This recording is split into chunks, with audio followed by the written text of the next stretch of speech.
According to Public Opinion Awards accolades and box office success, Titanic is one of the best, if not the best movie ever made, and although you may not agree with this statement, I for one can think of at least 5 films I read above it in terms of filmmaking techniques, quality of practical and visual effects, and minute attention to detail. It most definitely is one of the best. In this video, we're going to take a look at those practical and visual effects and give you 4 reasons why we think this is so. Number 1. Models. Most of the exterior shots of the Titanic at sea were actually models, and the practical effects team built several different ones. There was a 7.5 meter that was used to create and envisage possible shots, a 1/6 scale forecastle, a 1/8 scale 18-meter long model of the ship's stern that could be made to sink multiple times, a 1/20 scale 14-meter model that was incredibly detailed and had over 100,000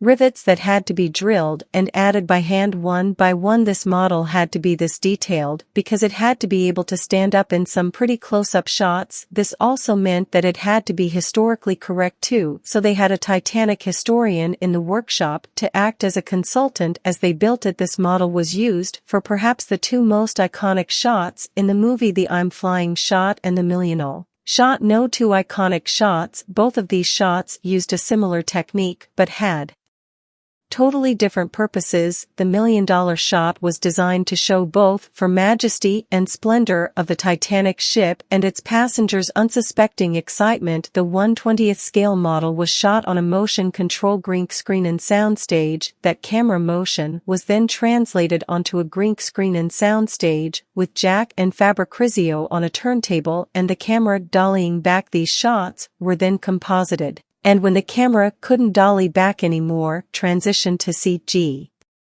digitally doubles for the actors. Next, they added CG water, CG smoke, digital birds, a digital flag, and wake elements taken from real footage and digitally manipulated. They also added motion captured digital people. Yep, you heard it right, motion captured. The Titanic was one of the first films to use mocap for stunts and additional extras, and in this particular shot, they were used to populate the deck. A similar technique was used for the I'm Flying shot, but this time the turntable could rise and descend whilst turning. This gave us the lurching feeling of just how big the ship was and just how vulnerable Jack and Rose were as they stood unknowingly perched on the edge of disaster. No. 3. The iceberg. The iceberg moment was filmed in front of a green screen and soundstage on a gigantic set they built in Baja, Mexico. They started by filming a low device dropping onto the deck from a chute with a motion control camera. Then they shot a miniature iceberg with some camera movement and lights to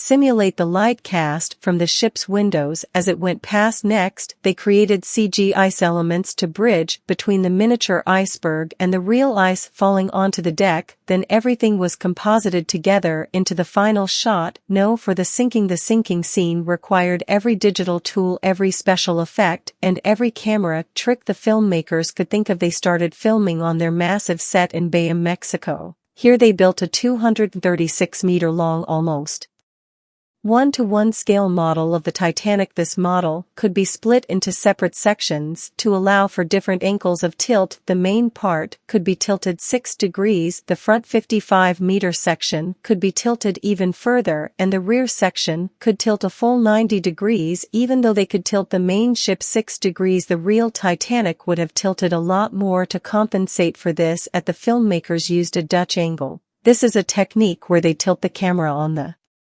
x-axis to increase the inclination of the ship and then coincide a level water line to complete the effect. However, this may have achieved the illusion visually, but physically this meant that the actors sliding down the 6-reed deck were going to slow, so they added special rollers to their life jackets to enable them to slide faster down the shallower incline, thus making it seem steeper when they filmed the rear of the ship in order to avoid injuries. On the steep incline, most of the set's props were actually made of rubber. Here, you can see the capstan bounce and move as people hit it. All these techniques were then combined footage shot from the scale models breaking and sinking, actors shot against the green screen, soundtage actors and extras shot in a big pool of frothing water, CG digi double stunt footage and footage of stunt people combined with digit doubles. And because they filmed a scene in Mexico where it's warm, but the Titanic sank in the freezing cold northern Atlantic